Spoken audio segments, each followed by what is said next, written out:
waiting hours and hours for care. We need to declare a state of emergency. Doctors say Alberta healthcare is in a crisis. Calgarians urged to conserve water. We were always knew the pipe was operating in a reduced capacity and in a real fragile state. As the city looks at long-term repairs. And a hockey legend passes away. He was such a nice guy, humble guy, character. His record that may never be broken, and his connection to the Calgary Flames. CTV Calgary, local breaking news with Ian White. Good afternoon. Less than 3 weeks after an Edmonton man died waiting for hospital care, Alberta's doctors are calling for the province to declare a state of emergency to address ballooning wait times and capacity concerns. Tim Brooke joins us live from the Foothills Hospital tonight with details. And Tim, right now, emergency wait times there are about 6 hours. Which, Ian, believe it or not, is not actually all that bad compared to what we're seeing in some other hospitals across our province. For some context, in the last 24 hours, the wait times at South Health Campus have exceeded 8 hours multiple times and have exceeded 10 and a half hours at the Peter Lougheed Centre. So, of course, a lot of people will be asking, what is the problem here? Well, doctors tell us rapid population growth and underfunding are two major issues right now. And, of course, that especially tough flu season isn't helping matters. It's all led to crowded rooms and patients being forced to wait for care for days in lobby chairs or in the hallway. Some are even being treated there. Doctors want to see that state of emergency declared by the province to receive emergency funding. They tell us the government's Alberta Health Services restructuring has been a quote-unquote disaster so far. Nobody right now is taking leadership, and nobody is out there saying in a calm and directed manner saying, we got this, I'm leading on it, I have this team, we understand it's a crisis, we are going to intervene to help our teams save the lives of critically Albertans that we're struggling with every day. That's what we're pleading for. Our entire province's healthcare system is in crisis. We need to declare a state of emergency. Now, Matt Jones is the Minister of Alberta's recently restructured Hospital and Surgical Health Services. He wouldn't do an interview with CTV News today, but his office did send us a statement saying in part that it will continue to monitor system pressures closely and work with health system partners to respond to challenges as they arise. Ian, we asked, but as of now, there's no word if the province will actually declare that state of emergency doctors are asking for. Tim, thanks for the update. Emergency repairs continue on a critical section of the Bears Paw South feeder main as city officials urge Calgarians to cut back on water use to ease pressure on the system. Mark Villani is live now from the site of this break on 16th Avenue where construction crews are hard at work. So Mark, walk us through the latest update. Well, Ian, crews have now successfully removed the damaged segment of this water main, and they've successfully welded in the new segment of the pipe that is set to go in here. Backfilling of soil also continuing just behind me right now, and following that, there will be some road repairs and paving. Now, the city's infrastructure general manager, Michael Thompson, calls this a very key milestone. He stresses that we're still several steps away from full service, though. Those steps to restore the feeder main, according to city engineers, involve refilling a 7-kilometer section, then testing water quality and stabilizing system pressures. Now, refilling alone, that will take about 48 hours and use 22 million liters of water, but it's expected that during this phase, the pipe will be under more stress, elevating the risk of another break. Now, Thompson says water samples will be tested in coordination with health and environmental authorities, and pressure changes will again be carefully managed to hopefully reduce stress on this aging pipe. We were always knew the pipe was operating in a reduced capacity and in a real fragile state, but we were monitoring it. What we learned on December 30th is while monitoring helps to reduce risk, it doesn't eliminate it. And so we need to be ready to go and do additional repairs to improve the ability that we can get this line through until the replacement line's done. Now, crews have also begun temporary protections along the Bow River. They're removing sections of flood barriers and installing new ones near Parkdale to help communities if another failure were to occur. At the same time, the city says that the pipe will be monitored around the clock with more parts potentially coming in here if needed. But again, with so many moving parts, the determination of when 16th Avenue will fully reopen still unknown. The city says it will keep us posted as this repair continues. Ian. Thanks very much, Mark. And the fire department says if Calgarians don't do a better job conserving water, it puts firefighting at risk. The city is calling for households to reduce their water usage by 30 liters a day. Car washes recycle 85% of their water, so they don't fall under restrictions. Recreation centers are closing steam rooms and reducing wave pool hours to demonstrate a community approach. Calgary's Firefighters Union is pleading for cooperation. It certainly can reach critical levels very quickly in the event that we either have what we call a dry hydrant or frozen hydrant this time of year, or something with low pressure like our trucks. And firefighters, we depend on high pressure, high volume water, during an incident. The target safe zone is 485 million liters a day. Water restrictions will remain in place until emergency repair work is complete and water service goes back to normal. A Northwest jewelry store was robbed this afternoon, and we have video of it happening. The robbery happened at Shimoon Jewelers on Dalhousie Drive just after 1:30 this afternoon. The suspects took off in a pickup truck. Inside the store, display case glass can be seen shattered on the floor. Police say nobody was injured, and they're still searching for the suspects. Calgary police say they've reduced social disorder at the Chinook LRT station. They're crediting an 18-hour, two-day blitz in December. It involved police, along with Calgary Transit, community clinicians, and social workers.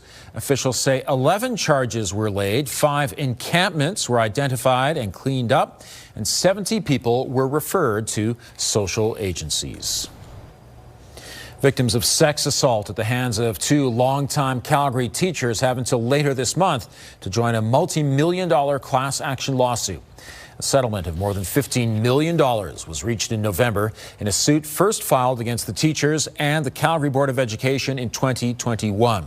The suit alleges Michael Gregory and Fred Archer, who both taught at John Ware School, abused dozens of students from the late 1980s to 2004.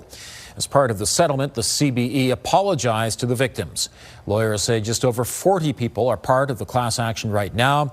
Any other victims who still haven't joined have until January 26th to do so. The important thing is for clients to get back a degree of agency. And if that means never coming forward and that's the choice they want to make, that's great. But if they want to come forward, or if they're curious about coming forward, even if they're not sure they want to sign off, they need to let us know soon. Gregory died by suicide just days after police charged him with more than a dozen counts of sex assault and sexual exploitation. Archer was previously convicted of abusing boys at the school and was charged with additional counts of sex assault last year. The vast majority of teachers who weighed in on new mandatory testing for young students say it's not helping children get additional support. Last year, the province required teachers to conduct literacy and numeracy screenings for all kindergarten to grade 3 students. The province also launched a survey to gather feedback. Over 3,500 people responded, most of them teachers. More than 73% say the testing doesn't provide information that gets students more support. The Alberta Teachers Association wants the province to make changes to help teachers and students. Alberta's education minister says it will consider tweaks, but they plan to continue mandatory testing. I do have a lot of questions for government as to why they codified these tests within Bill 6 in the fall legislature and then released their survey results around what the profession thought about these tests after the fact. The province's report on feedback shows teachers are concerned about the time testing takes away from teaching, children being quizzed on skills they had not yet been taught, and a lack of resources for those who end up needing help. Last year, the ATA provided a similar feedback report. Okay, Danielle, we are on the upswing, right? We are, yes. Temperatures are going to get warmer, and warmer is going to be just your kind of thing, Ian. And if you like the warmer temperatures, it'll be just your kind of thing as well. Certainly outdoor weather. It'll be a little more pleasant out there than what we had earlier this week, for example. Today we got up to +1. We had winds out of the west and southwest, but then we lost that Chinook pattern and that Chinook setup. So the most important thing to look at is the winds now out of the north at 26, 27 kilometers per hour. That dropped our temperature really, really fast. So we have a wind chill of about a -11, -12 at the moment. So once we lost those westerly winds, we dropped. Now tomorrow they'll kick back in again. Tomorrow morning it will still be cool to start. -13 is what the wind chill will be in the morning, but by the afternoon we should get just above that freezing mark, and in the afternoon some clouds will roll in and a little Chinook arch will set up once again. Ian? Thank you, Danielle. No parent wants to see their child in pain. Next, the Alberta-based research that examined effective pain relief for kids and providing quality end-of-life care. The local hospice marking an expansion.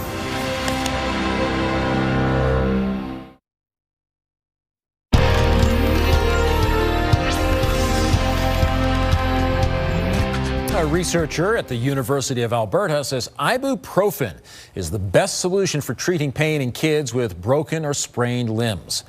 A new study shows it works as well as other medications, but with fewer side effects. Researchers studied the use of ibuprofen on its own, compared to its use with acetaminophen and its use with hydromorphone, a powerful oral opioid. The study found adding the other drugs made no difference in the pain. And we think that's because ibuprofen is anti-pain and also anti-swelling. And when you break a bone or you have a sprain, the biggest problem is swelling. So if you get that swelling under control, we don't need to add on all these extra drugs that bring extra side effects. In my practice, I will use ibuprofen now. Dr. Ali says there is still a role for opioids in specific cases like a broken femur, for example. This is the largest clinical trial for children's pain for fractures and sprains that's been done in Canada. The study included nearly 700 children. A grand opening today for the expansion of a hospice in the foothills south of Calgary. The Foothills Country Hospice is doubling its capacity, going from 8 beds to 16. It was a project 2.5 years in the making. The expansion will enable more Albertans and their families to have quality end-of-life care. We've had wait lists in the past as people were waiting to come to hospice, and we're able now to provide more support. We are hoping that makes the wait list shorter, because we know that it's an anxious time for people when they want their loved one in hospice care. The hospice was able to continue operating while the expansion was underway. Okay, I mentioned earlier we're on the upswing here. It's going to be a little chilly overnight. You even had wind chill in there overnight, yeah, and right? wind chill in the morning. So cool starts to the day. Keep that in mind for the rest of this week. But in the afternoons, it's going to get toasty. Are you ready for it? I am. All right, we have some mainly cloudy skies out there right now. We lost the winds out of the west in the city, so temperatures have dropped very quickly. We're now even down to -5, so even a degree cooler than the last time we just talked. -1 is the temperature in Lethbridge, -3 in Pincher Creek, Medicine Hat, Milk River. Wind chills are attached to this as well, so wind chills are in the minus double digits for many communities, including Calgary right now. So we've had winds gusting out of the west earlier today. That got us up to +1 in the city, and then it switched and it came out of the north, and then it got a little gustier, so 37 kilometers per hour. That was the max so far in Calgary. Out of the wrong direction to warm things up right now. 57 kilometer per hour gusts, that was the max in Pincher Creek today, and closer to 70 in Lethbridge.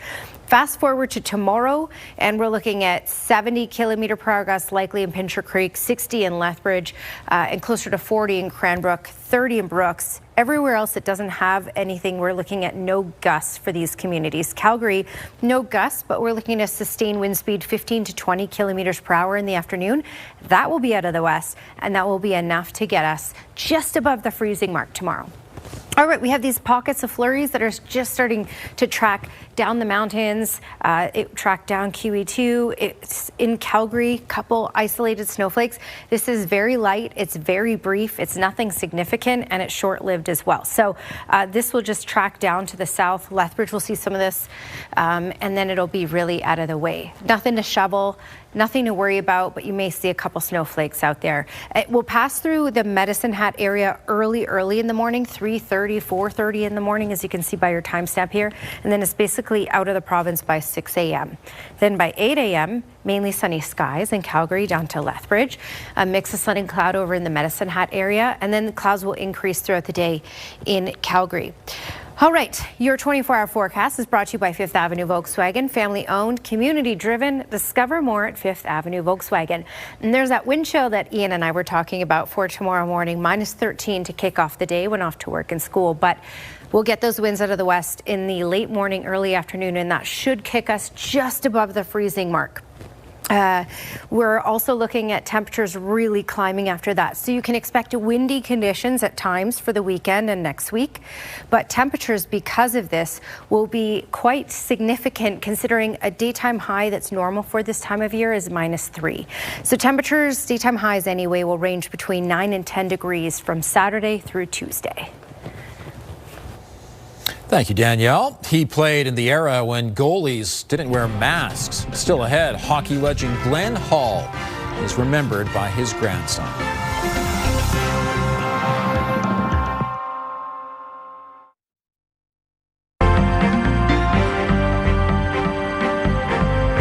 Canada posts a trade deficit, but it's smaller than expected. Joining me is Robert Geary, investment advisor with the Popwich-Carmally Advisory Group. And the trade deficit numbers are in for the month of October.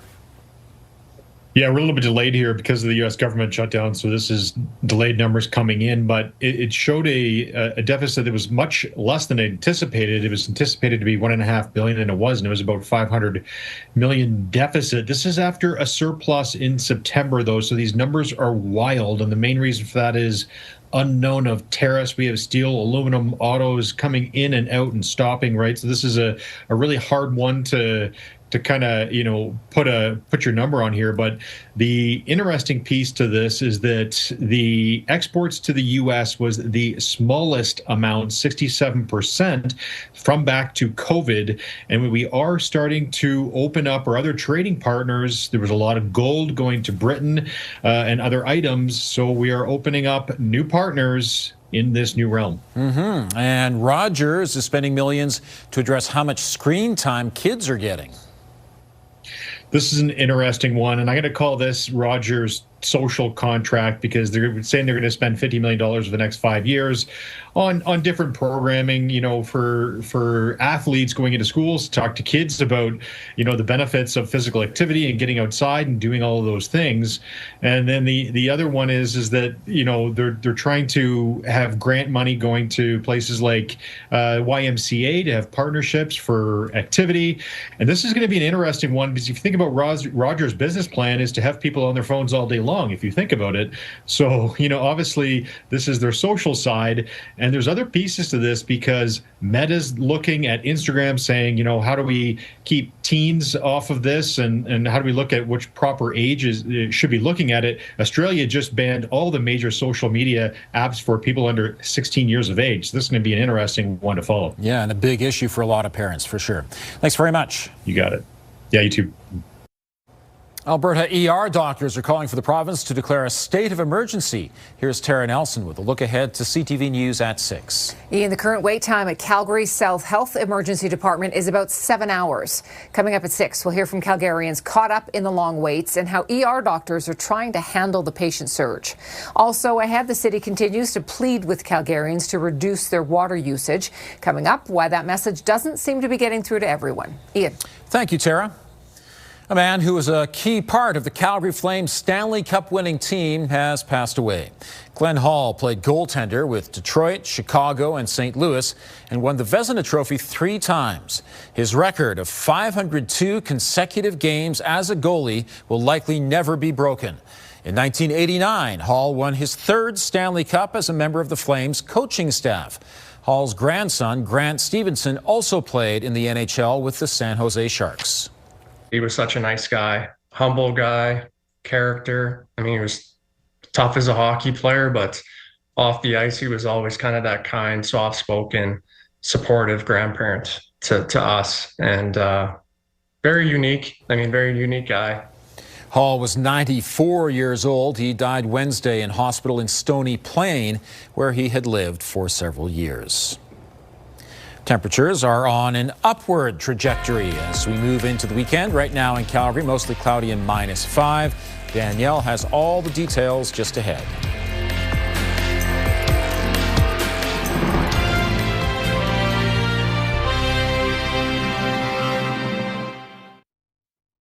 Quite a weekend ahead with perhaps a lot of slushy roads once things start melting, right? Slushy, and then it freezes overnight, and then icy spots for the morning hours. That's not good. Yeah, so trickier, cooler mornings, wonderful afternoons to be outdoors. Make the best of it. All right, -5 is the current temperature with the wind chill feels closer to -11. We lost the winds out of the west, they're now out of the north, and that quickly dropped our temperature, as you can see, because we did get to a high of 1 for today.